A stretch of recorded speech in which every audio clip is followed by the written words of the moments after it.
Bienvenidos amigos a esta reflexión del día de hoy. Como siempre, un saludo fraterno y cordial a todos los que me ven en el Facebook, en YouTube y en WhatsApp también. Y también a través del canal CNC La Unión y Toro. Bueno, hoy vamos a reflexionar una vez más sobre el misal de la Iglesia Católica, la palabra de Dios del día de hoy. Pero tengo que darles a entender a ustedes, muchachos, algo terrible. Porque es que esto no deja de ser sino terrible. Yo no sé por qué yo todo lo veo terrible. Y es que las doctrinas del mundo han ido avanzando desde 1520 hasta el día de hoy. Han venido avanzando y atrapando a toda clase de católicos incautos que se han dejado convencer de doctrinas diferentes a la doctrina de Jesucristo. Y yo tengo que decirlo con todo el respeto del mundo, pero firme en que Jesucristo no creó sino una sola iglesia, y la creó hace 2000 años. En Mateo 16, 18, le entregó a Pedro esa iglesia. Mi iglesia se la entregó a Pedro. Pero resulta de que hoy día todas las denominaciones creen tener la verdad y creen estar en la iglesia de Cristo y que Cristo está con ellos, cuando lo único que han hecho es separarse de la única iglesia que fundó Cristo. Pues si fueran de Cristo, se conservarían en Cristo y admitirían la Iglesia Católica como su iglesia. Pero ellos, con el ánimo de pervertir la iglesia y la doctrina de Cristo, han creído que ellos, fundando una nueva iglesia y creando una nueva doctrina, siguen perteneciendo a Cristo, y eso es un error. Hoy, amigos míos, amigas mías, muchas eran de la iglesia de Cristo, eran católicas, iban a misa, se confesaban, comulgaban, periódicamente iban a misa, participaban de los rituales de la Semana Santa, de las procesiones y todo. Pero hoy día llega un pastor, les toca la puerta, los saca de esa iglesia pensando de que Dios los va a conservar en la iglesia, y resulta de que como no tenían una fe profunda, eran débiles en la fe. Entonces decidieron salirse de la iglesia de Cristo, que no los obligaba a estar ahí, no los obligaba. Por eso es tan fácil, oiga, es tan fácil, esto sea como un secreto para las iglesias separadas. Usted quiere llevarse un católico, vaya donde una familia católica, vaya. Y una familia católica, si no está firme en la fe en Cristo, es fácil de ganársela, es fácil de llevársela. Por eso hoy día cualquier persona monta una iglesia, abre un garaje, monta sillas blancas, monta un altar, pone un aviso afuera y comienza a llamar a adeptos, le enseña su propia doctrina parecida a la de Cristo, y él mismo se lo lleva. Porque como Jesucristo no obliga a nadie a estar en su iglesia, no obliga a nadie, solamente el que está en la iglesia de Cristo está por fe.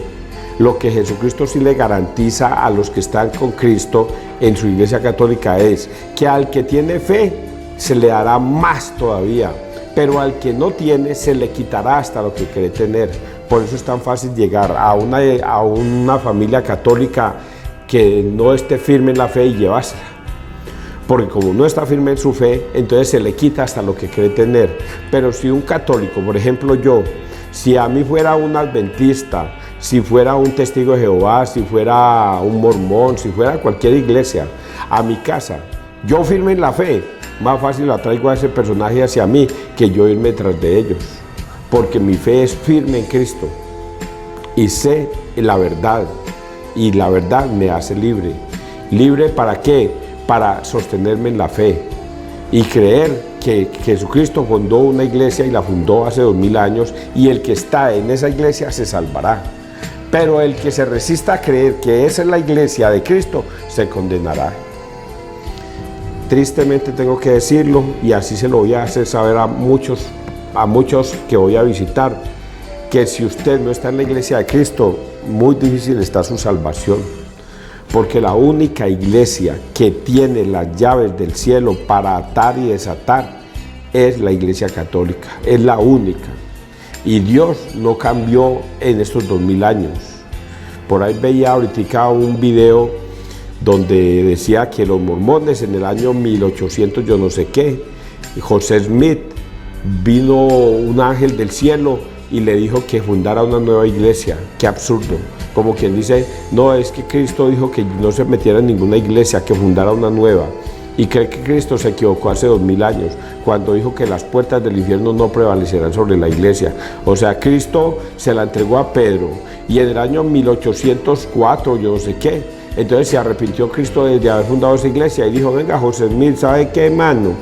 Venga, funde usted una nueva iglesia, porque yo ya me arrepentí de la que fundí en Pedro, y arme usted una nueva doctrina, y arme una nueva iglesia, y esa es la verdadera.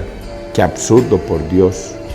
Por eso vuelvo y le repito con toda severidad y con tristeza, pero también diciéndoles cosas terribles, que si usted no está en la iglesia de Cristo, que es la iglesia católica, usted no está en la historia de la salvación de Cristo. No está en la historia de la salvación. A usted se le retiró hasta lo que creía tener. Y esto es terrible. Por eso ya usted no va a bautizar, por eso ya usted no bautiza a sus niños, por eso usted ya no se confiesa, por eso ya usted no participa de la Eucaristía, porque sienten que ahí no está Cristo. ¿Por qué? Porque Cristo les ha quitado hasta lo que creían tener. Hasta lo que creían tener se los ha quitado. Y ahora creen estar en una doctrina diferente a la de Cristo y estar en la verdadera iglesia. Vamos a leer la palabra de Dios en el día de hoy, muchachos, en nombre del Padre, del Hijo y del Espíritu Santo. Amén. Esdras 9, 5 al 9. Dios no nos abandonó en nuestra esclavitud. Yo, Esdras, al llegar la hora de la oblación de la tarde, salí de mi abatimiento, y con los vestidos y el manto rasgados caí de rodillas, alcé mis manos al Señor, mi Dios, y dije: Dios mío, me avergüenzo y sonrojo de levantar mi rostro hacia ti, porque estamos hundidos en nuestros pecados y nuestro delito es tan grande que llega al cielo. Desde los tiempos de nuestros padres hasta el día de hoy hemos sido gravemente culpables, y por nuestros pecados nos entregaste a nosotros, a nuestros reyes y a nuestros sacerdotes en manos de reyes extranjeros, y a la espada, al cautiverio, al saqueo y al oprobio, como ocurre hoy. Pero ahora, en un instante, el Señor nuestro Dios se ha compadecido de nosotros, dejándonos algunos sirvientes y otorgándonos un resto en su lugar santo. Nuestro Dios ha iluminado nuestros ojos y nos ha reanimado un poco en medio de nuestra esclavitud. Porque éramos esclavos, pero nuestro Dios no nos abandonó en nuestra esclavitud. Nos granjeó el favor de los reyes de Persia y nos dio ánimos para levantar el templo de nuestro Dios y restaurar sus ruinas, concediéndonos un valladar en Judá y Jerusalén. Palabra de Dios, te alabamos a ti, Señor Jesús. Tengo gripa en estos momentos. Esdras es una cosa tan especial que ocurre en los tiempos de Dios, que Dios castigó a ese pueblo, y yo les contaba esa historia ayer, y durante 70 años Nabucodonosor llegó a ese pueblo de Babilonia y los esclavizó, y durante 70 años fueron esclavos por diferentes reyes. Pero cuenta Esdras que tuvo misericordia Dios de su pecado, y aunque castigó a esos padres o a esa descendencia, no así castigó a esos nietos, a esa descendencia de los primeros que cometieron los pecados. Y aunque esos todavía seguían pecando, dice Esdras que él se inclinó a Dios y oró a Dios, diciéndole que ellos estaban hundidos en el pecado, pero que él veía la misericordia de Dios para con ellos. Y por eso ayer leíamos de cómo Darío permitió que construyeran nuevamente el templo de Dios, y restauraran las murallas en Jerusalén, porque Dios siempre va a terminar siendo un Dios de misericordia y amor para quien se arrepiente. Esdras es un arrepentido, se arrepiente de toda la maldad que ha cometido junto con su pueblo, y Dios ve ese arrepentimiento con buenos ojos, y por eso concede que construyan nuevamente el templo y que regresen al redil de Cristo. Si aplicáramos esto al día de hoy, es la misma situación. Dios es un Dios lleno de misericordia y amor, pero solo con el que se arrepiente, muchachos. Estos días hablaba yo con el padre de Pablito y él también insiste en lo mismo, en que Dios es un Dios lleno de misericordia, y todos los sacerdotes del mundo y todas las personas del mundo sabemos que tenemos a un Dios lleno de misericordia y de amor, pero confunden un pequeño detalle, que Dios es misericordioso solo con los que se arrepienten, solo con ellos, no más. Dios no es misericordioso con el que no se arrepiente. Eso es un cuento que las personas deberían empezar a analizarlas.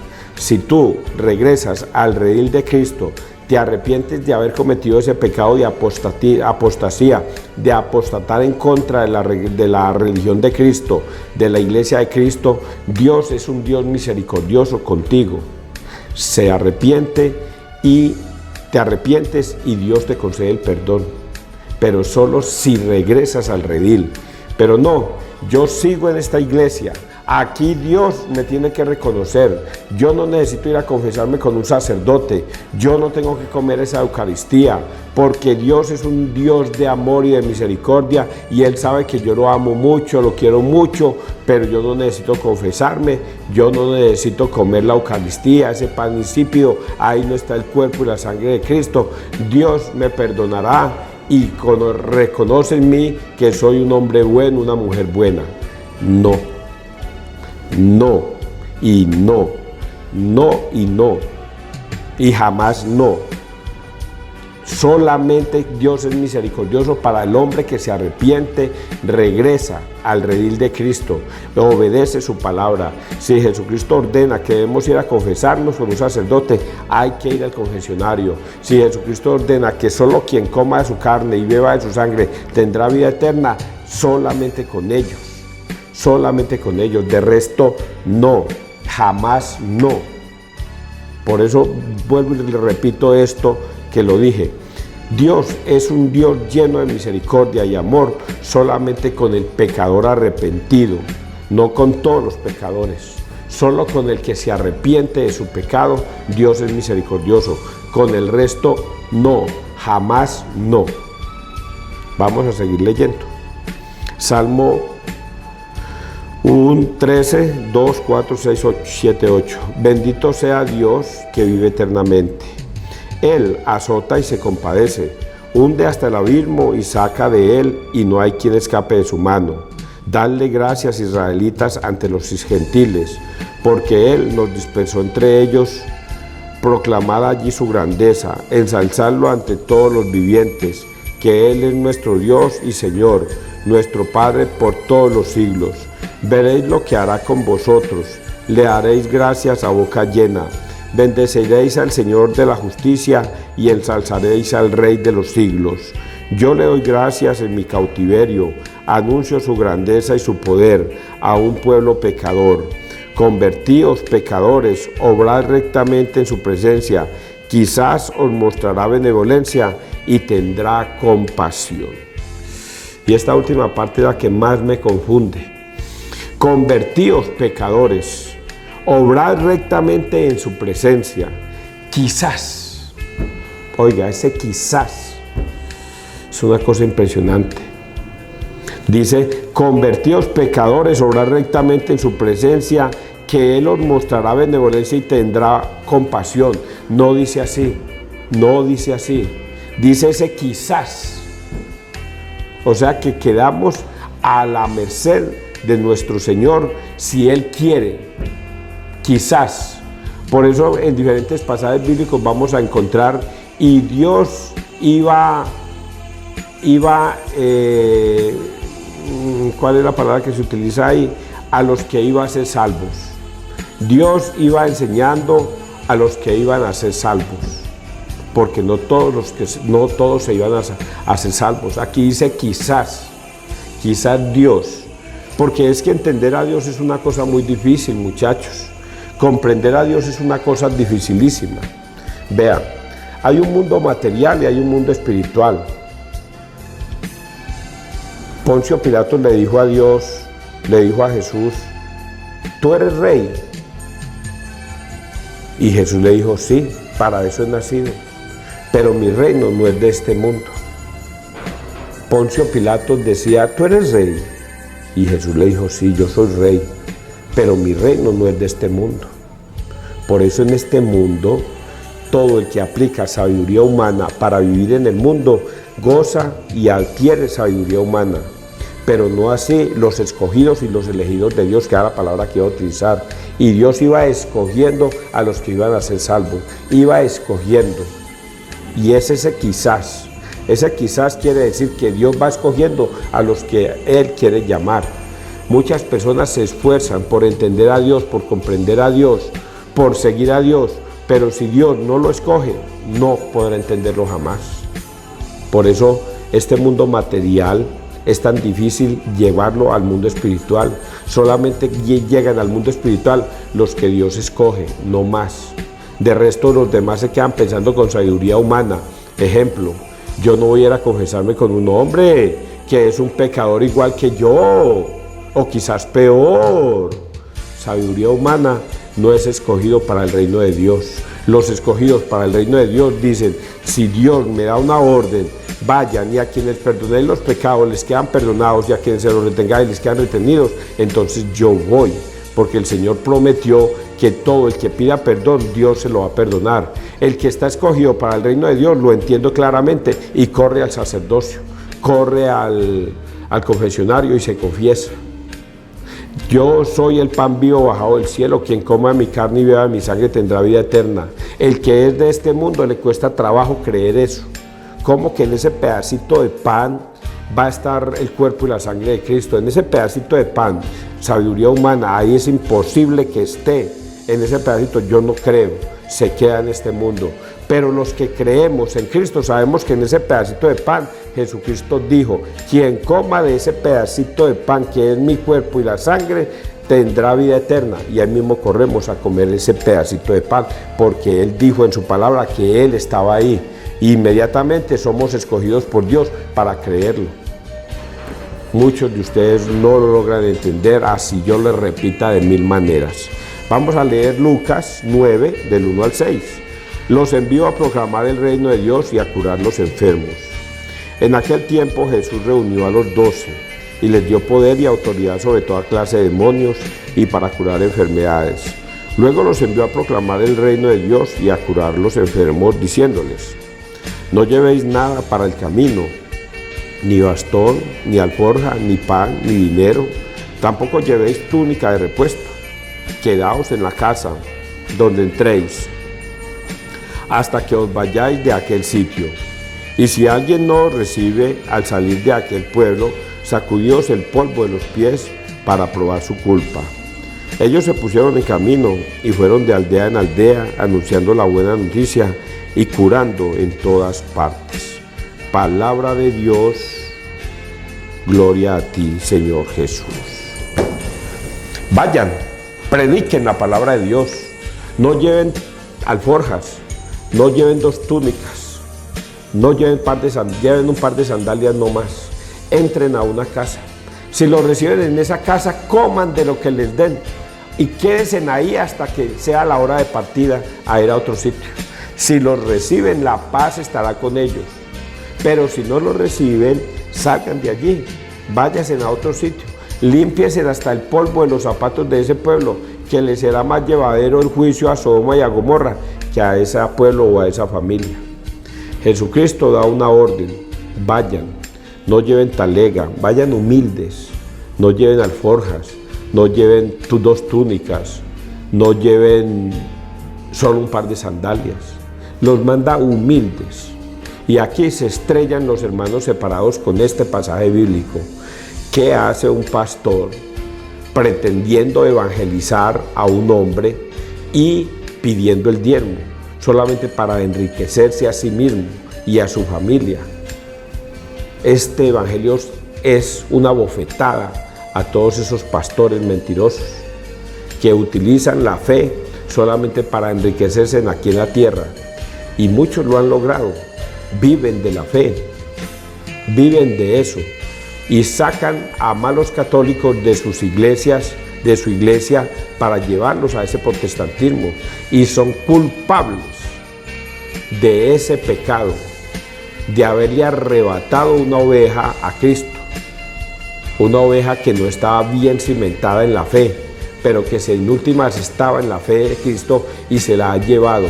Y ese es un gran pecado que todos los pastores del mundo van a tener que responderle a Dios a la hora de su muerte, porque ese es uno de los pecados mortales y terribles que una persona puede llevar encima. Arrebatarle una oveja de Cristo para llevársela a una doctrina de demonios es un pecado terrible, que yo no quisiera estar en una situación de esas tan terribles. En este mundo no lo siente uno, pero espere que pasemos a la eternidad a ver cómo lo va a resentir, cómo lo va a sentir, de cómo él es culpable de haberle arrebatado ovejas a Cristo para llevarlas a la perdición, al abismo. Hoy el Señor nos da esa lección de humildad. Dice que van a ir a enseñar la palabra de Dios y que quien la reciba, Dios estará y habitará con ellos. Pero que quien no la reciba, nosotros los católicos no nos ponemos a pelear con esas personas, sino que vayamos a otra parte. Si no los quisieron recibir, no se pongan a discutir con ellos, váyanse a otra parte, que después vendrá el juicio final sobre esa familia. Le será más llevadero el juicio a Sodoma y a Gomorra que a esa familia, que a ese pueblo que no quisieron aceptar la palabra de Dios.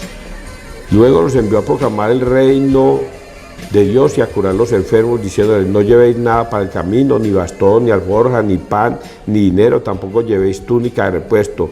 Quedaos en la casa donde entréis hasta que os vayáis de aquel sitio. Y si alguien no os recibe al salir de aquel pueblo, sacudíos el polvo de los pies para probar su culpa. Ellos se pusieron en camino y fueron de aldea en aldea anunciando la buena nueva. La palabra de Dios no es para todo el mundo, solamente es para quien la acepte y tenga un corazón abierto a Dios, pero quien se resista a creer será condenado. Que Dios te bendiga, que Dios nos bendiga donde quiera que todos estemos.